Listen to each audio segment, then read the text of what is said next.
So here's the top of a lightning struck pine tree that fell out.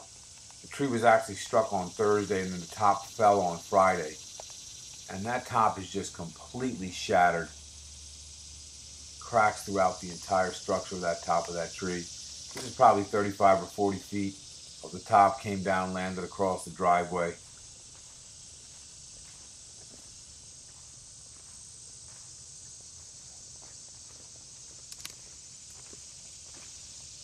Take a look at the structure of this tree. I mean, look at that crack there. And this whole piece is just all twisted and torn bits. So that tree is definitely structurally compromised.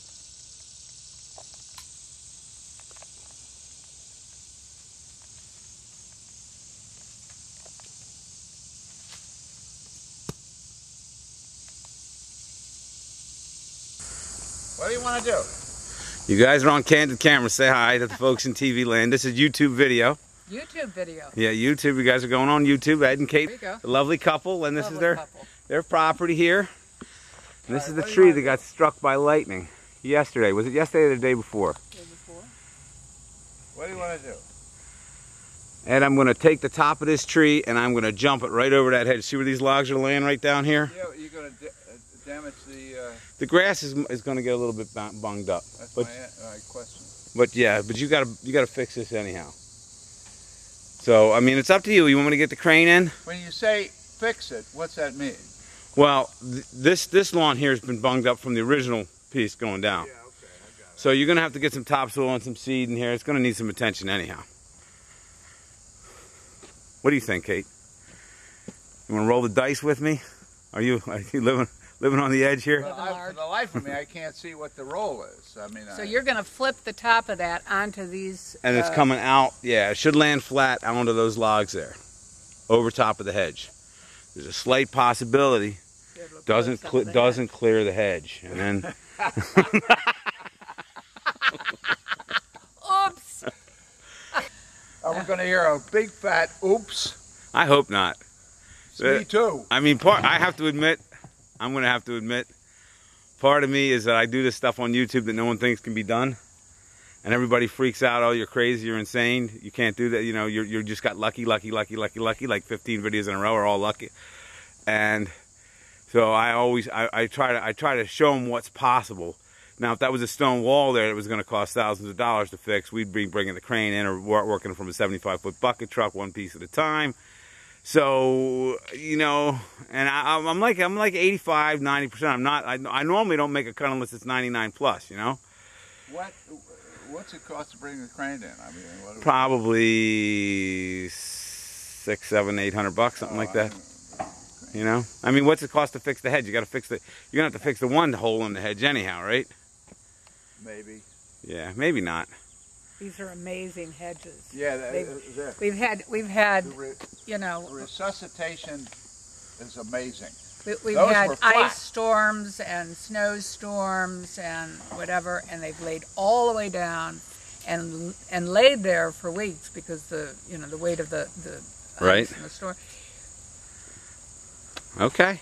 So. All right. Well, let's hope we're not using up one more of their lives, right? Breaking it may be something different than laying it down. Yeah. Well, some of those are pretty busted up, but they might be able to be pruned up and then tied back in, and you kind of cover the hole and let it fill in. It gets plenty of sun there, which is nice, so it's gonna fill back in. All right. I'm game. What about you, Ed? Yeah. Flip it, baby, flip it. All right, we're gonna have at it. So I'm excited. All right. And what's this dog's name for this? This is Bella. Bella. How would you like to be on YouTube, Bella? Yes, you're a good girl. You're a sweet dog. Yes, you are. Okay. Here we go. I'm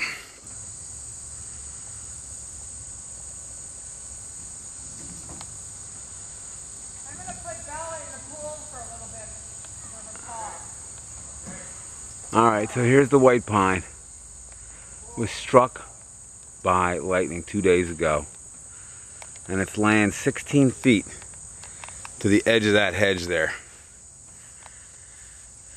And you can see we pulled this ash tree back here. Have that guide back over here somewhere. guide up this ash tree right here to make some room to drop the top of this tree right out here. I'm going to put the cut in right up in there somewhere. Now it's a, you can see there's a nasty split in this tree and the whole top blew out. I mean, it's very structurally defective. So I'm not too interested in climbing this tree. What I'm planning on doing is tying the pull line right about this balance point, center of gravity, at the top of that tree, and then setting it up with somewhat of a special cut and a serious pull line to make sure you have a lot of stretch and a lot of pull on that tree to pull it out before it gets going and comes down to clear the hedge. So I've already cleared it with the customers. It's not 100% on the cut, but they're willing to take the risk, save some money, and I guess they're good customers. They're humoring me because they know I want to see if it could be done or not. So let's look at the distance here between this tree and the hedge. I walked that off 16 feet, maybe 17 feet.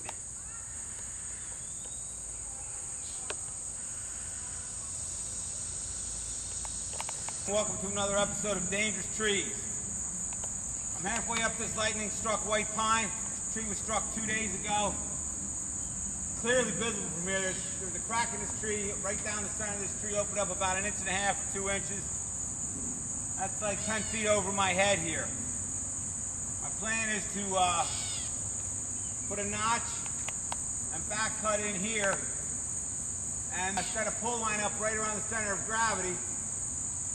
Use the pickup truck to get some momentum going on the pull line and jump this piece right over this privet hedge below me. It's at least 16 feet it's got to go to clear the hedge. Quite a bit of force we're going to need to take this big piece and move it 16 feet out before it drops. And the whole top of this tree is shaking just from me spiking up here. A little disconcerting to tell you the truth.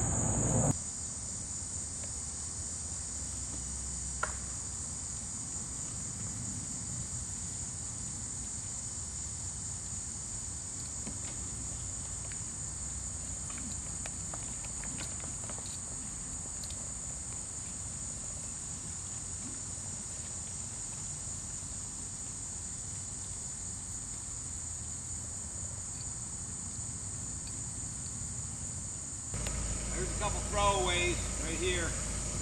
Just securing them around the trunk of the tree to keep the tree from splitting.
Formed the hinge with a small notch and a plunge back cut from both sides with a 16-inch bar. Now I'm going to make a step cut down below here.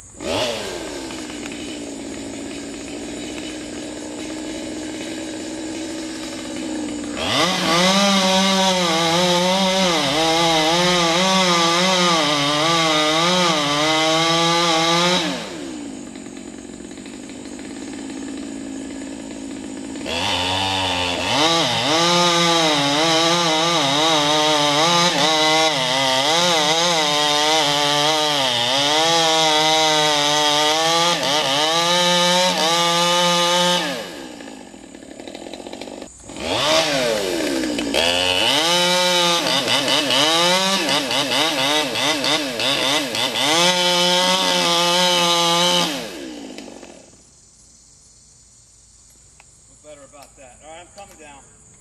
Take me.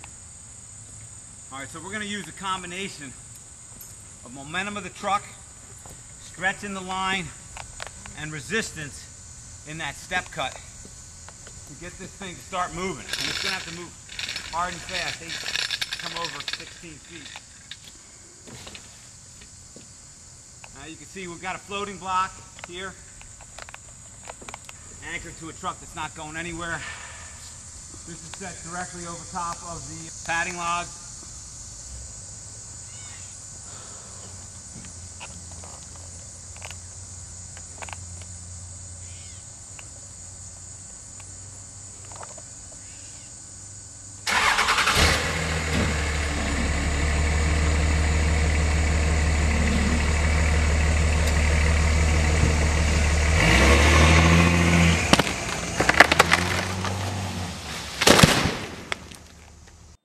All right, let's take a look at that fall from a couple different angles. Here's a slow motion of a close-up of the butt of that piece coming over the hedge.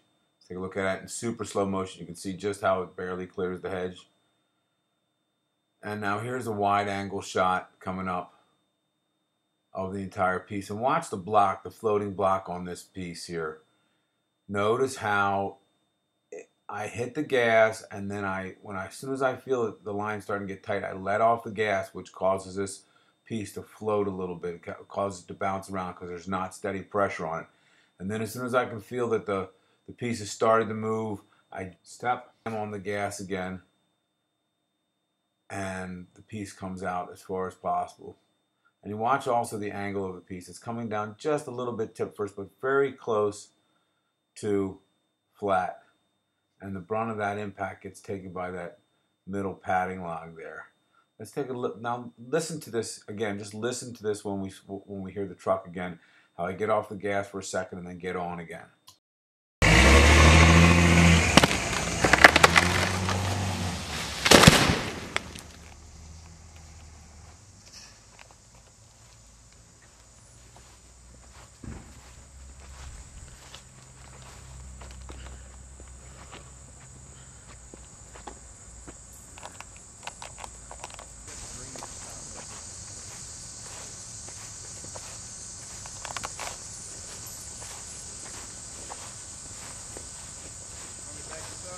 Sure. All right, so you can see we managed to make that jump at 16 plus feet. We're gonna have to measure this. Maybe that might even be 20 feet. So you can see I left a fairly thick hinge here. It's probably 3 inches on this side, and I left the thick hinge on purpose. I was really concerned about making sure that hinge didn't fail while I was up in the tree. So between the thick hinge and the step for the back release, you can see I left a step here of 8-9 inches probably. Between the thick hinge and that 8-9 inch differential of that step, I was 99.9% sure that tree wasn't going to fail while I was up in it. I wouldn't even taken that 1 in 1,000 chance if it weren't for the fact that the tree was leaning away from me, so my body was never in danger. If that tree was going to go, it was going to go with the side weight. If it was a different kind of tree besides white pine, I wouldn't have been so comfortable leaving a thick hinge. So that allowed me to come down safely, and then it also allowed kind of a spring load effect. We used actually a nearly new piece of True Blue for our pull line, and True Blue is a fairly elastic line, and what that does is it allowed the momentum of the truck to load that line up as it took a second or two for this to fail. So now I've got my line loaded and I've got the momentum of the truck still going. This fails here, and then all of a sudden we've got enough pull to swing this tree out 20 feet or more from the base of the tree. We're going to have to get the tape measure out and measure this thing. But that came out even further than what I thought it was going to. We're about 20 inches, a little bit over 20 inches in diameter at the cut. And you can see this whole tree was split and cracked straight through multiple places. We had a little split in this hinge here. On this low side, we're a little over 2 inches at the hinge here. This one is actually 3.5 inches on the wide side here. Looks like 23 feet 8 inches. That's how far the top of this tree went. All right, so maybe we're 23 even, something like that, with the flex and the tape. But in any case, we're well over 22 feet here, through the top of this tree, 22 feet. Now, in order to do that, you have to make a proper notch. That notch is crucial. If that notch is too wide, that top's going to come down to about 45 degrees before the hinge breaks. And by that time, the momentum of the tree is carrying it as much or more down than out. By making a narrow notch, maybe, I don't know, whatever that was, 15, 20 degrees. When the hinge breaks, the momentum of the tree is mostly going out. Combine that with a loaded pull line and a truck pulling it, and we were able to get 22, 23 feet of push to get the top of this tree to move 23 feet. So I hope you enjoyed watching. I'm looking forward to seeing how the videotape turned out. Daniel Murphy, thanks very much. I really had a good time out here today. It's worked out. There's where the butt of the top fell. There's an impression that it left. You see the lawn's looking pretty good. And from here, it's about 22 feet to that stump over there. Let's take a look at that. So from there to there, 22 feet.